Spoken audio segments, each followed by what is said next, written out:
नमस्कार, मैं professor doctor Saroj व्यास आज की इस व्याख्यान श्रृंखला में आपके साथ चर्चा करूंगी निर्देशन एवं परामर्श में। निर्देशन एवं परामर्श पर चर्चा करने के साथ साथ हमें सबसे पहले ये जान लेने की आवश्यकता है कि निर्देशन है क्या, परामर्श क्या है, निर्देशन और परामर्श में अंतर क्या है और निर्देशन और परामर्श में शिक्षक की भूमिका क्या है। देखिए, एक बात हम सभी जानते हैं कि बालक से लेकर के प्रौढ़ावस्था के व्यक्ति तक, यानी बाल्यकाल से लेकर के और आप यदि वृद्ध की बात करें या वृद्धावस्था की बात करें, सभी को निर्देशन और परामर्श की आवश्यकता होती है। अब निर्देशन और परामर्श ये है क्या, इनमें अंतर क्या है, इसको जानने के लिए मैं सबसे पहले आपको बताना चाहूँगी कि निर्देशन को किस दृष्टि से हम देखते हैं, निर्देशन को हम समझेंगे कैसे।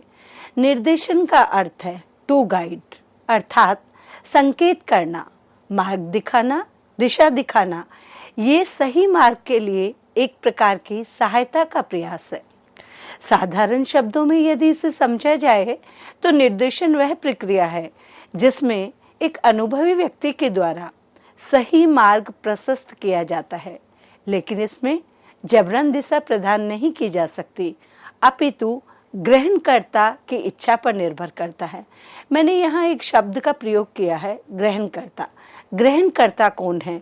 यानी यदि एक अनुभवी व्यक्ति एक अपने से कम अनुभवी व्यक्ति को, किसी बालक को, किसी महिला को, विद्यार्थी को या किसी को भी, जाने अनजाने किसी भी आयु वर्ग के व्यक्ति को यदि कुछ अपने अनुभव के आधार पर, अपने कौशल के आधार पर यदि वो कोई मार्गदर्शन करता है तो जरूरी नहीं है कि वो उसे स्वीकार करे या जबरन ही उसको कहा जाए कि आपको ऐसा करना होगा। ऐसा कदापि नहीं है। इसमें ग्रहणकर्ता की इच्छा पर निर्भर करता है, यानी जिसे निर्देशन दिया गया है वो उसे स्वीकार करता है या नहीं करता, ये उसकी अपनी इच्छा पर निर्भर करता है। दूसरे शब्दों में यदि निर्देशन को समझा जाए तो निर्देशन वह प्रक्रिया है जिसमें एक अनुभवी और ज्ञानी व्यक्ति के द्वारा किसी अन्य व्यक्ति और व्यक्तियों को उनकी क्षमता, कुशलता, संभावना, अभिरुचि, व्यवहार तथा योग्यता को जानने तथा इससे अधिकतम लाभ उठाकर स्वयं तथा समाज का विकास करने के लिए दिया जाता है। एक ज्ञानी और अनुभवी व्यक्ति के द्वारा किस किस आधार पर?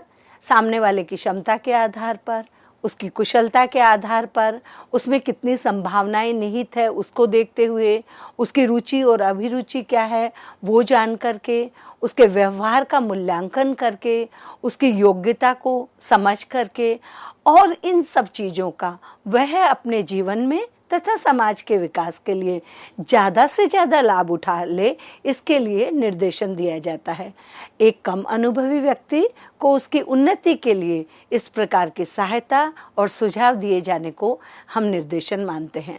साथ ही साथ निर्देशन वह प्रक्रिया है जिसमें व्यक्ति को शरीर, मन, व्यक्तित्व तथा चरित्र के विकास में सहायता मिलती है, अर्थात क्षमताओं, कुशलताओं, संभावनाओं, अभिरुचियों तथा योजनाओं को जानने और इनसे अधिकतम लाभ उठाने की सहायता दी जाती है, जिससे वो अपनी समस्या को समझते हुए आवश्यक निर्णय ले सके और निष्कर्ष निकालते हुए अपने उद्देश्यों को प्राप्त कर ले।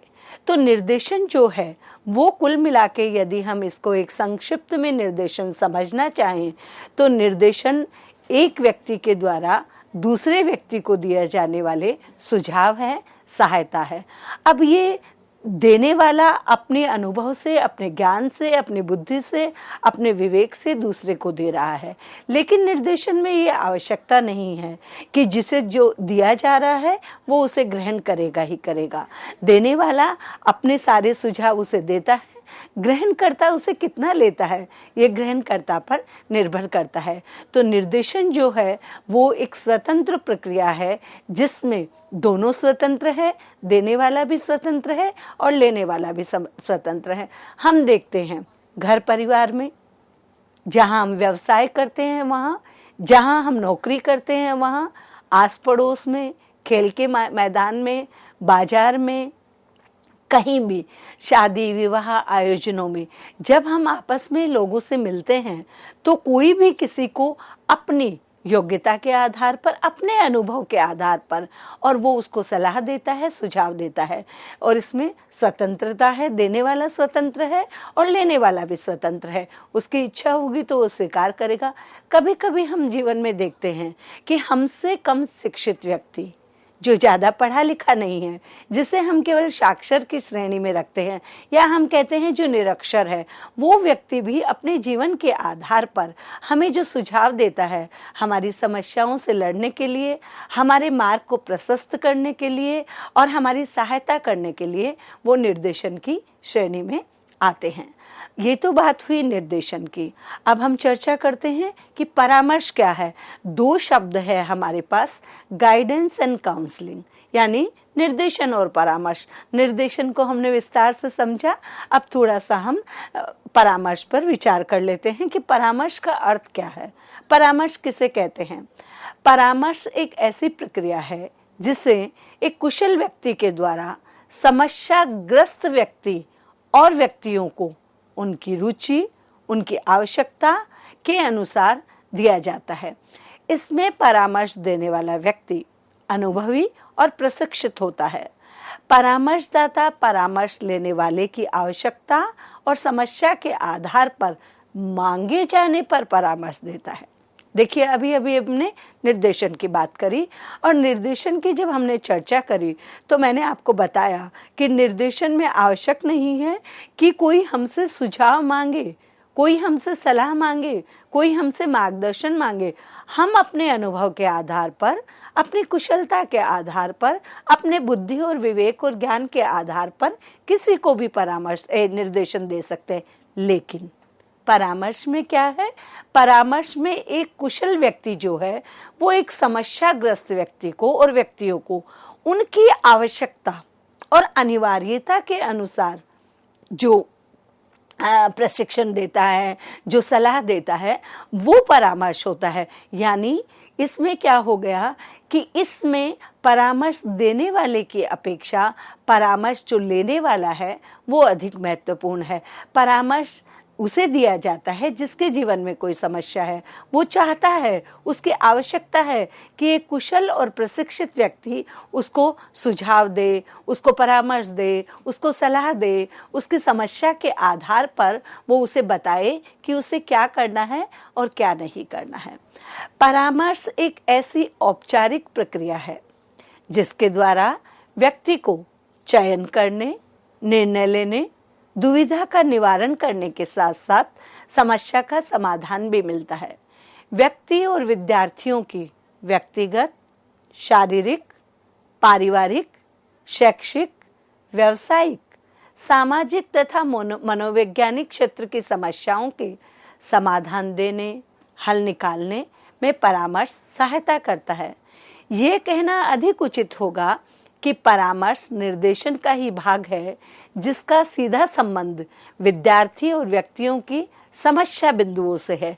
यानी जो निर्देशन है वो निर्देशन क्या है? अनौपचारिक है। लेकिन परामर्श क्या है? परामर्श औपचारिक है। निर्देशन बिना मांगे भी दिया जा सकता है और जरूरी नहीं है जिसे दिए जा रहा वो ग्रहण करे। लेकिन परामर्श में क्या होता है? परामर्श उसे दिया जाता है जो व्यक्ति या विद्यार्थी समस्याग्रस्त है। कैसी समस्या? उसकी व्यक्तिगत समस्या हो सकती है, शारीरिक समस्या हो सकती है, पारिवारिक समस्या हो सकती है, शैक्षिक समस्या हो सकती है, व्यावसायिक समस्या हो सकती है, सामाजिक और मनोवैज्ञानिक समस्याएं भी हो सकती हैं। और उन समस्याओं के समाधान और हल निकालने के लिए जो परामर्श उसने मांगा है, वो परामर्श देने वाला व्यक्ति कैसा होना चाहिए? वो परामर्श देने वाला व्यक्ति प्रशिक्षित होना चाहिए। वो परामर्श देने वाला व्यक्ति प्रशिक्षित होना चाहिए। वो शिक्षित होना चाहिए किस क्षेत्र में? परामर्श के क्षेत्र में।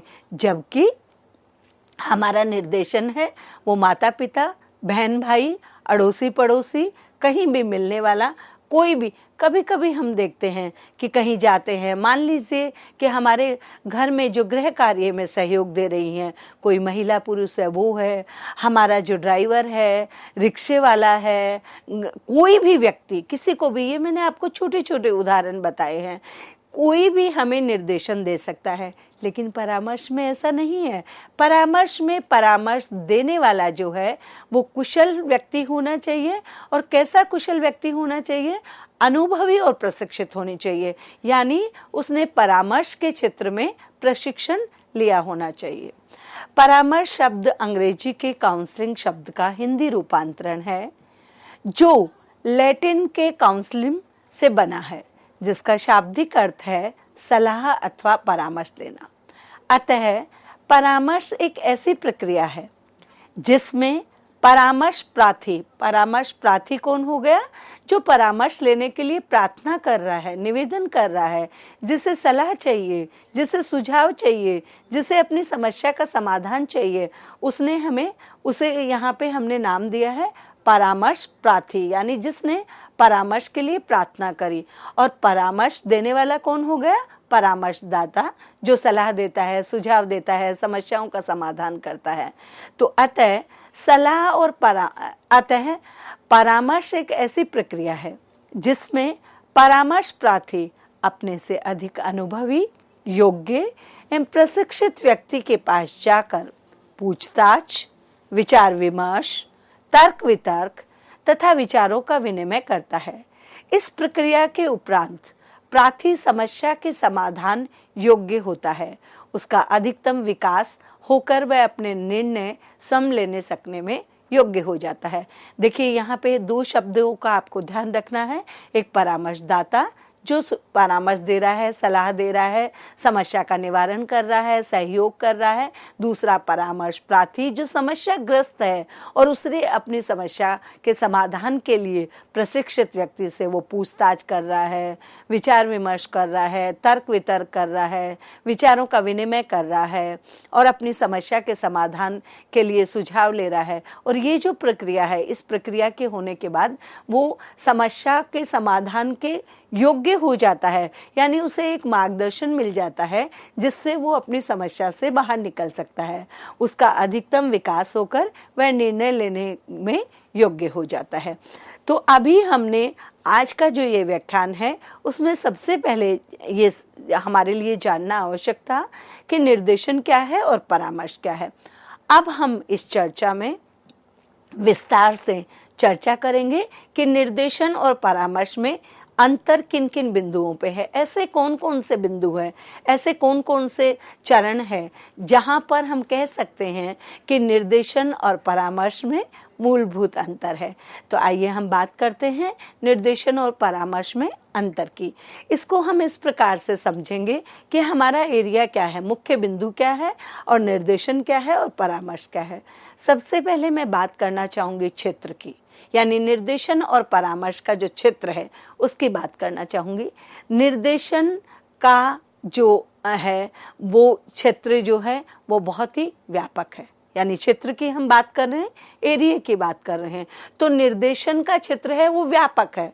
जैसा कि मैंने अभी आपको बताया, कोई भी किसी को कहीं भी चलते हुए, घूमते हुए, बैठे हुए, यात्रा करते हुए, काम करते हुए, मार्ग में जाते हुए, कहीं भी कोई भी किसी को निर्देशन दे सकता है। तो निर्देशन का क्षेत्र क्या हुआ? व्यापक है। लेकिन परामर्श का जो है वो निर्देशन का एक भाग है। परामर्श जब देते हैं तो परामर्श प्रार्थी की जो समस्या है, मान लीजिए उसकी व्यक्तिगत समस्या है तो व्यक्तिगत क्षेत्र में परामर्श दिया जाएगा। अगर उसकी सामाजिक समस्या है तो सामाजिक क्षेत्र का परामर्श दिया जाएगा। शैक्षिक है तो शैक्षिक का, व्यावसायिक है तो व्यावसायिक का, मनोवैज्ञानिक है तो मनोवैज्ञानिक का, शारीरिक है तो शारीरिक का। तो वहाँ एक क्षेत्र निर्धारित हो गया है और वो क्षेत्र जो है वो सीमित हो गया है। अब हम निर्देशन में बात करते करते हमने पढ़ाई की भी बात कर ली, नौकरी की भी बात कर ली, संस्कृति की भी बात कर ली, संस्कारों की भी बात कर ली, रीति रिवाजों की भी बात कर ली, उन्नति, विकास, प्रगति, सब बातें कर ली। लेकिन परामर्श में जो परामर्श प्रार्थी जहां वो समस्याग्रस्त है उसी क्षेत्र में दिया जाता है। तो ये हो गया क्षेत्र के आधार पर निर्देशन और परामर्श में अंतर। दूसरी जो मैंने बिंदु लिया है वो है आवश्यकता। आवश्यकता में जब हम देखते हैं तो निर्देशन की आवश्यकता समस्त व्यक्तियों को होती है, निर्देशन की सबको होती है। घर में जो, जैसे मान लीजिए घर में दो भाई बहन हैं, एक बड़ा है एक छोटा है, तो वो बड़ा भाई या बड़ी बहन अपने अनुभव के आधार पर अपने से छोटों को निर्देशन देते हैं, वो अपने से छोटों को निर्देशन देते हैं, अपने सहपाठियों को निर्देशन दे देते हैं। जो सीनियर्स होते हैं विद्यालय में, जो वरिष्ठ होते हैं, जो हमारा कार्य क्षेत्र है वहाँ जो हमारे वरिष्ठ होते हैं, हमारे घर में जो हमारे वरिष्ठ होते हैं, हम कहीं शादी विवाह समारोह में मिलते हैं तो वहाँ जो हमारे वरिष्ठ होते हैं, यानी जो हमसे ज़्यादा अनुभवी हैं और जिनके पास में ज्ञान हमसे अधिक है, जिन्होंने बहुत अनुभव प्राप्त कर लिया है, वो दे। तो निर्देशन की आवश्यकता सबको रहती है।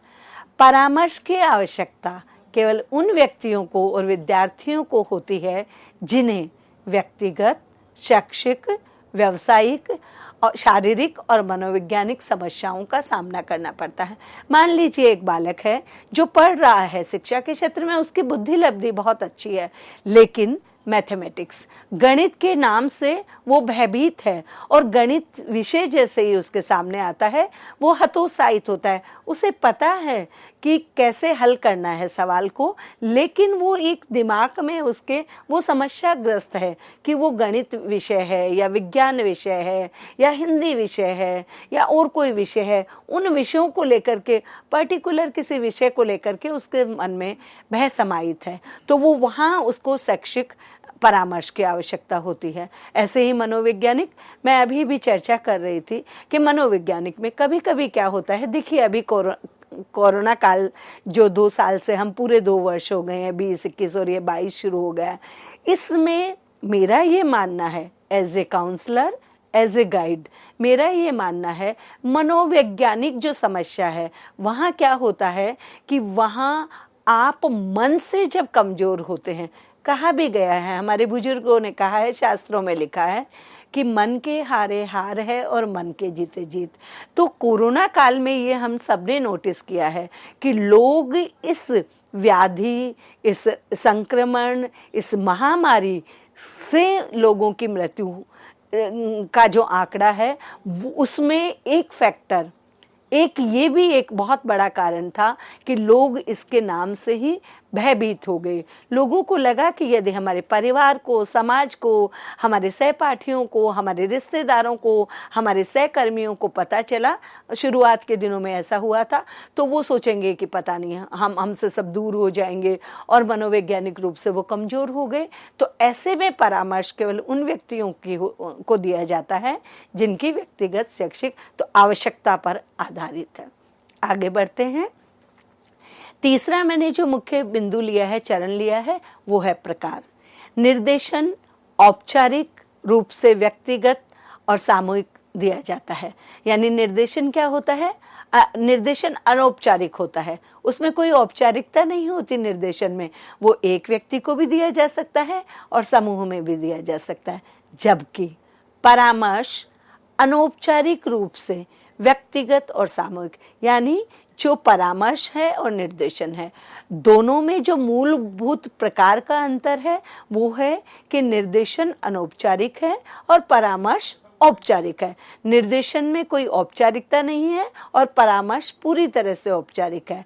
अब इसमें व्यक्ति और व्यक्तियों को, समूह को दिया जा सकता है। निर्देशन तो जैसे हमने बात करी, परामर्श में भी क्या होता है, जब किसी व्यवसाय में, जब किसी संस्थान में, जब किसी विद्यालय में, जब एक ही प्रकार की बहुत सारे लोगों की समस्या होती है तो उन्हें सामूहिक परामर्श भी उनके आवश्यकता के आधार पर दिया जा सकता है। और उसके बाद का जो बिंदु है वो है सामान्य एवं विशेष। बिंदु मैंने ये रखा है, निर्देशन सामान्य एवं विशेष दोनों प्रकार से होता है, लेकिन परामर्श केवल विशेष सेवा है।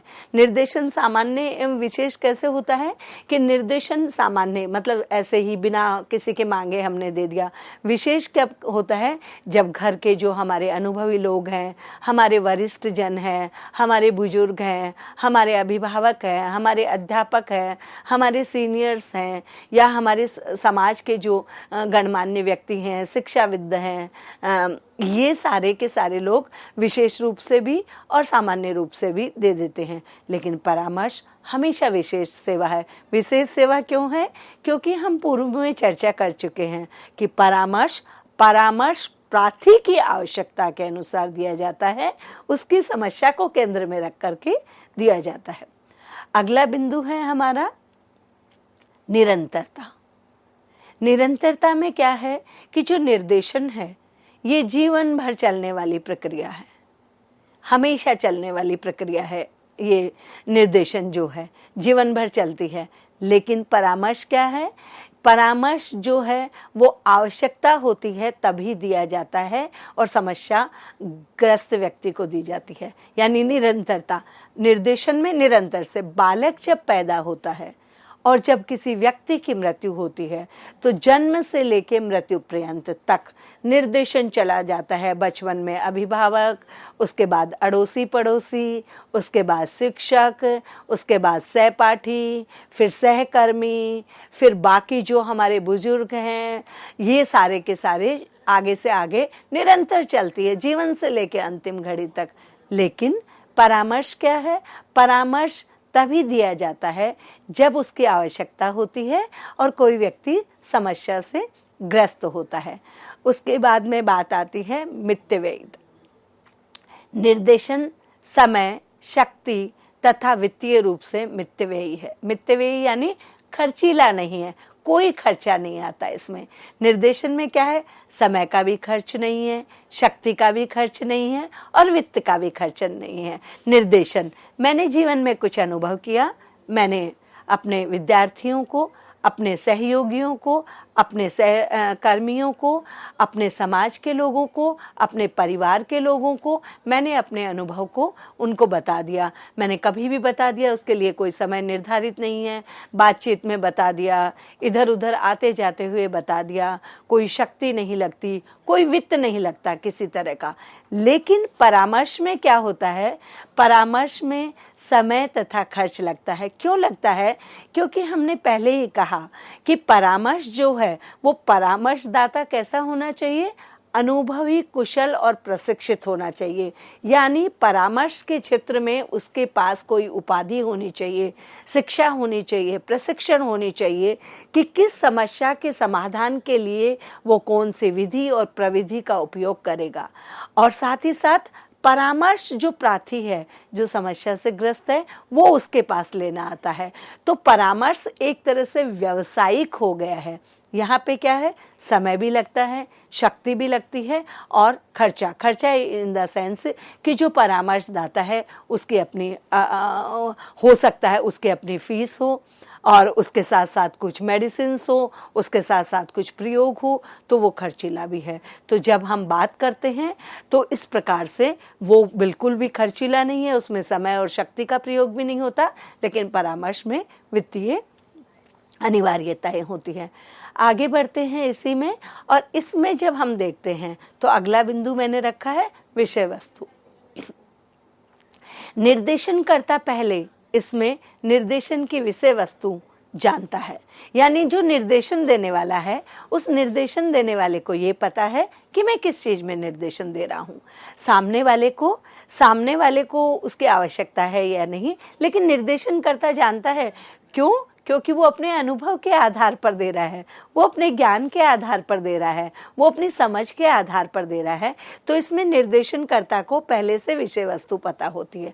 लेकिन परामर्श में, इसमें परामर्शदाता पहले से परामर्श की विषय वस्तु को नहीं जानता। क्यों नहीं जानता? क्योंकि उसे परामर्श प्रार्थी की आवश्यकता, अनिवार्यता और समस्या को मद्देनजर रख करके उसके आधार पर उसे परामर्श देना होता है। तो ऐसे में जो विषय वस्तु है, यहाँ स्वतंत्रता है निर्देशन में। वो जानता है, उसको पता है वो क्या बता रहा है, वो अपने अनुभव को बांट रहा है लोगों के साथ में, लेकिन परामर्शदाता को विषय वस्तु का चयन कब करना होता है? जब उसे पता होता है कि परामर्श प्रार्थी किस समस्या से ग्रस्त है।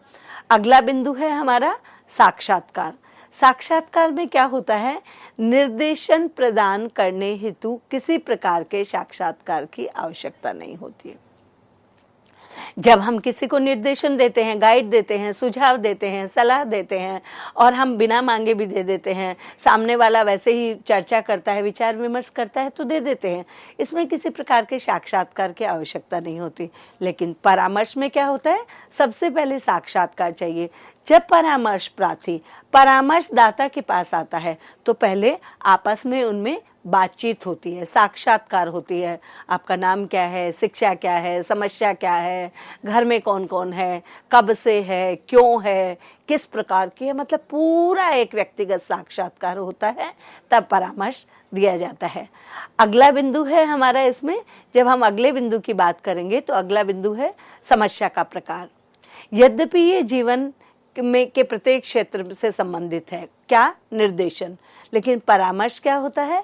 परामर्श में समायोजनात्मक, शैक्षिक, यौन संबंधी आदि समस्याएं होती है, तो इसकी समस्याओं का प्रकार है। अगला बिंदु हमने रखा है, साक्षात्कार हमारा हो गया, समस्या का प्रकार हो गया।